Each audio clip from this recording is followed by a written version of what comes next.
One of the biggest headaches that any business has is employee benefits. The Affordable Care Act, 10% annual premium increases, and the raising of deductibles, co-pays, and co-insurance are unbelievable. To say it mildly, American health insurance is in a chaotic state.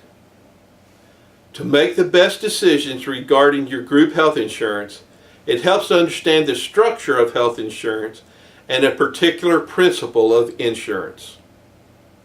Let's begin with the structure of health insurance.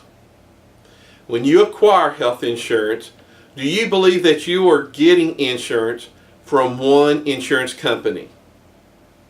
Actually, there is a chance that 3 insurance carriers are involved. Health insurance is generally tiered into 3 levels. Each level refers to an amount of the claim responsibility.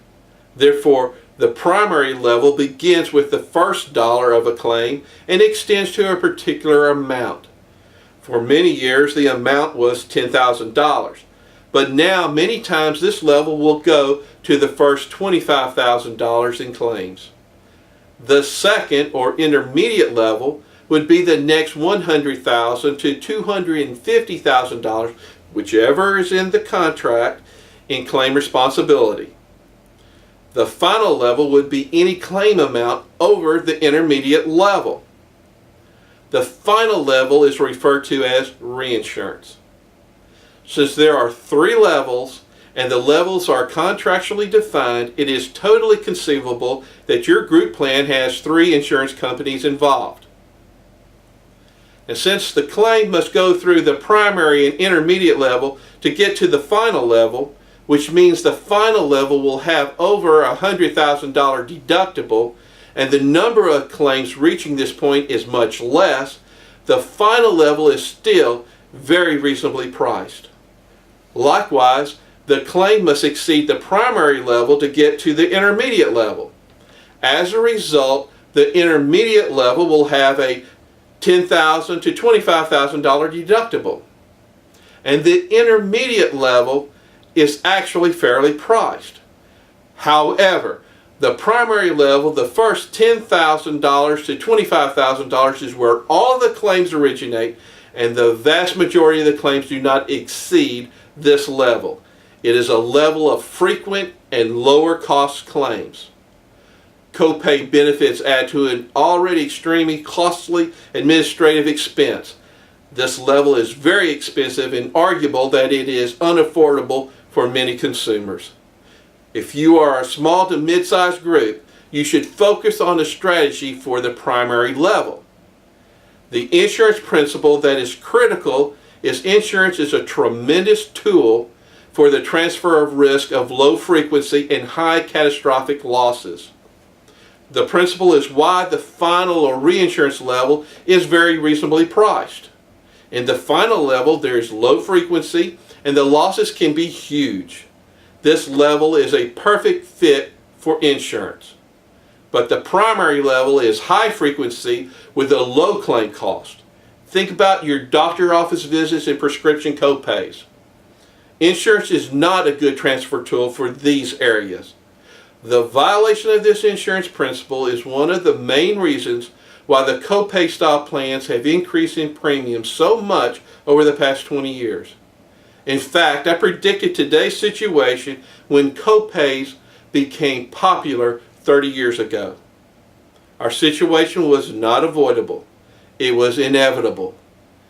If you are trying to salvage your existing copay style employee benefit plan, our recommendation is to investigate the innovative products that adhere to proven insurance principles that give you some control and can lower your costs. Look, your options are you can continue raising deductibles, co-pays, and co-insurance to offset the premium increases. And we'll be happy to negotiate the best co-pay deals with the quality carriers. But how well has that been working for everyone?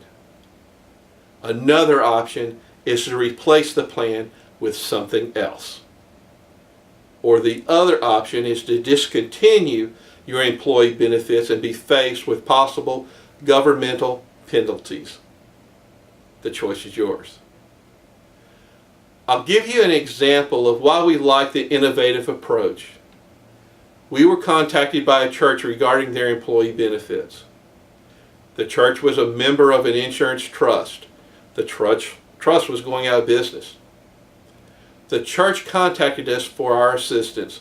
They wanted a plan that was similar to their old copay style plan. We contacted the major carriers and got the most competitive copay plans available.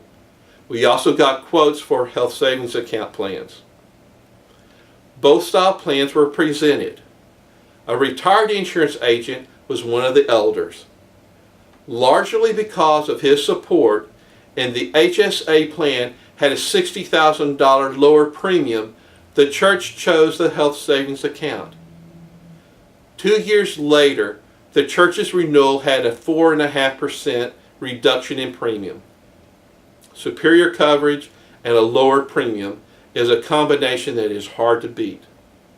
Naturally, we cannot guarantee the same results for everyone, but you should consider any viable option such as health savings accounts, health reimbursement accounts, and partial self-funding plans.